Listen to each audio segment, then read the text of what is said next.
Hello guys, welcome to my channel guys. Ang bago ko pong tutorial ngayon kung paano ko ino-operate itong generator na to. Sana po panoorin nyo yung video na to para magkaroon kayo ng idea sa mga ganitong equipment kung paano ko po ino-operate yan. Dahil pag nagpa-brownout guys, yan ang pinagkukunan namin ng power dito sa building na to. Kaya napaka-importante po yan para sa building na to. Ang first step po natin gagawin ngayon guys, i-check po muna natin yung langis. Kung okay pa ba yung langis niya saka yung diesel. Pati yung battery, kung may karga pa ba yung battery niya, kung may diesel pa siya, kung may langis pa siya. Yan po yung first step na gagawin natin. Pero bago yan guys, huwag niyo pong kalimutan mag-subscribe dito sa channel ko para lagi kayong update sa mga video. Maraming salamat po sa lagi pagsubaybay dito sa channel ko. Ayan guys, samahan niyo ako guys kung nakapag-subscribe ka na sa channel na to. Tara guys, punta na natin. Saan na natin?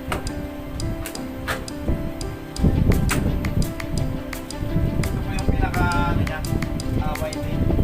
Ito po. Ito yung pinakamakina niya. Ito guys,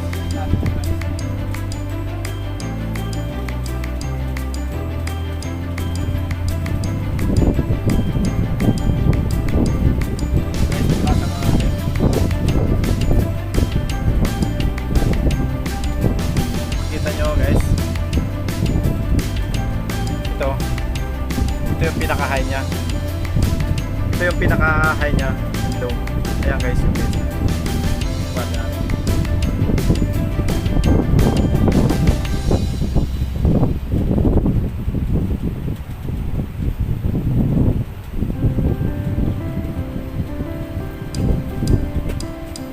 Ayan guys. Okay pa siya guys. Pwede pa to. Tatagal pa to. Ayan. Okay pa siya guys.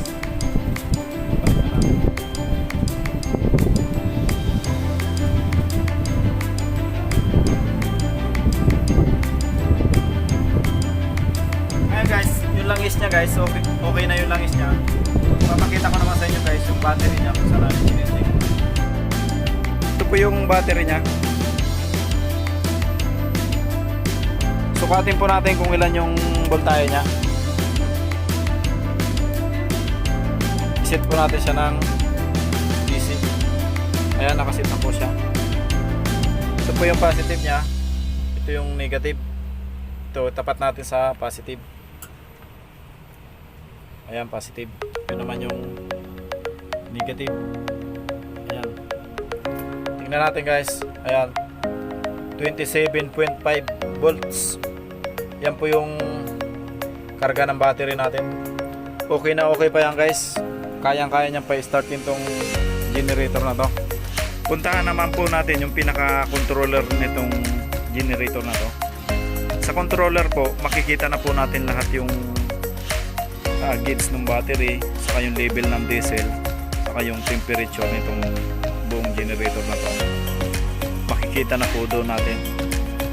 Bali, inaktual ko lang pong tinik yung battery niya, saka yung langis niya, kasi isa sa mga napaka-importante ng ano na yun, kasi pag-start ng pag-andar nito. Kaya inaktual ko pong i-check. Saka malalaman po natin kung okay na okay pa po yung ano natin, controller. Ayan lang po yung pinaka-controller niya, yung nakatalikod na yan. Punta po tayo sa harap niya.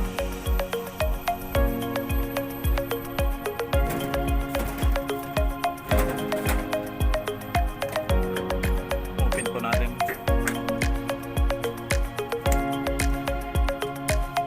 Dito po sa controller, unahin natin i-check yung pinaka battery niya, yung chinik natin doon sa kabila. Ayan po yung battery niya, 27.3 volts. Yung temperature niya po, ayan, 35 Celsius. Check naman po natin yung diesel niya. Titingin kayo dito guys sa controller na to. Ito lang po yung pindutin nyo. Ito, baba, taas. Makikita nyo na po lahat. Yung oil pressure po, nandito na po. Ayan, okay pa nakalagay dyan. Saka fuel level, 83%. Nandiyan na po yan. Yung energy. Run hour. Ito po, kung gusto nyo malaman kung ilang oras sumaandar, kunin nyo po yung start nito, saka yung stop nya. I-compute lang po yan. Same lang po yan. Ganun din po yung energy para makita nyo kung ilang kilowatts yung na ibigay niyang power. Check po natin sa ibaba kung anong mayroon pa dito. Ayan.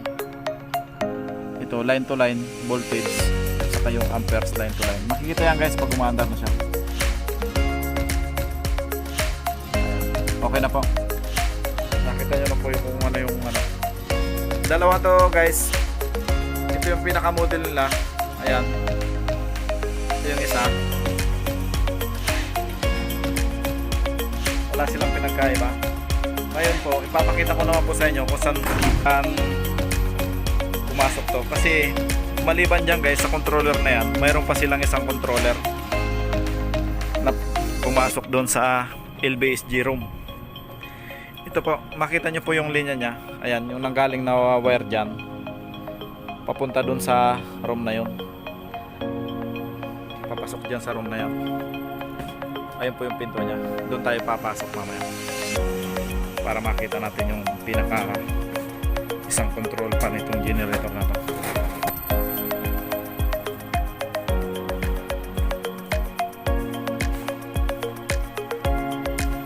Ayan po yung isang control nitong generator na to. Ito po yung input. Ito naman po yung output. Ito, palabas to. Ito yung input, output. Ito po yung mga indicator nya. Ayan, makikita nyo po dyan. Ito po. Ito yung sa generator 1, generator 2. Same lang siya guys. Parehas na parehas lang siya. Makikita nyo rin dito guys yung battery, saka yung line to line volts, line to line amperes, saka yung pinaka importante dito yung load, kung ilan na yung load ng bawat isang generator. Ayan, dito makikita. Pero makikita yan guys pag umaandar na. Naka-schedule po kasi ngayon guys na magbabrun out ngayong araw na ito, alas 6 ng umaga hanggang alas 6 ng hapon.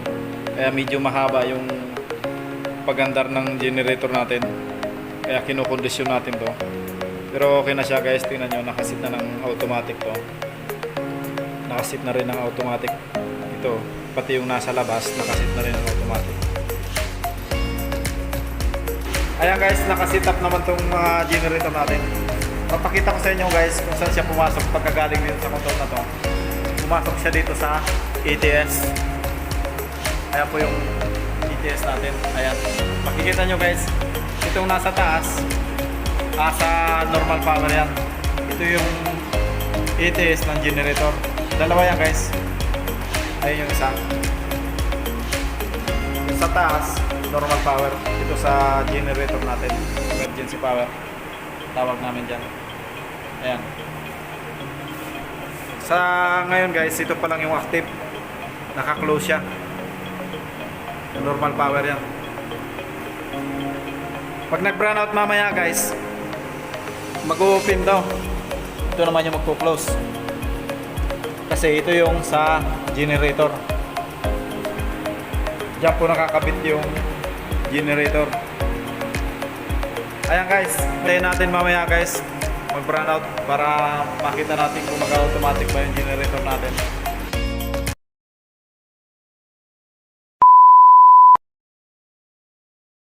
Ayan po, nag-umpisa na po yung brown out dito sa lugar namin. Nag-automatic naman po yung generator natin. Yung babantayan ko na lang po yung temperature nya, saka yung diesel nya baka kulangin, saka yung load, baka tumaas yung load, baka hindi kayanin ng isang generator. Magdadagdag tayo ng isang generator, panda rin natin yung isa. Pero kung kaya-kaya ng isang generator, ang gagawin natin, kasi baka kulangin yung diesel ng isa, ililipat natin yung diesel ng isang generator doon sa umaandar. Kailangan po bantayan talaga tong generator na to, baka mag-overheat. Puntahan natin guys.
malakas yung andar ng generator, hindi nyo ako maririnig eh, kasi maingay. Ayan po, umandar naman siya guys, nag-automatic naman siya. Nakita nyo po, nag-automatic naman siya kasi nakasit siya automatic dun sa pinaka controller niya. Pala guys, advice ko lang sa inyo kung sakaling nag-operate kayo ng mga ganitong equipment, generator, malalaking generator, kailangan, napaka-importante nito, kailangan i-check nyo muna yung mga langis, diesel, saka yung battery niya, kasi kahit nakasit ng automatic yan guys, kung walang diesel o may na yung battery, hindi mag-automatic na andar. Kaya guys, sana natutunan ka dito sa video ko. Maraming salamat po. Sige po, out po muna tayo.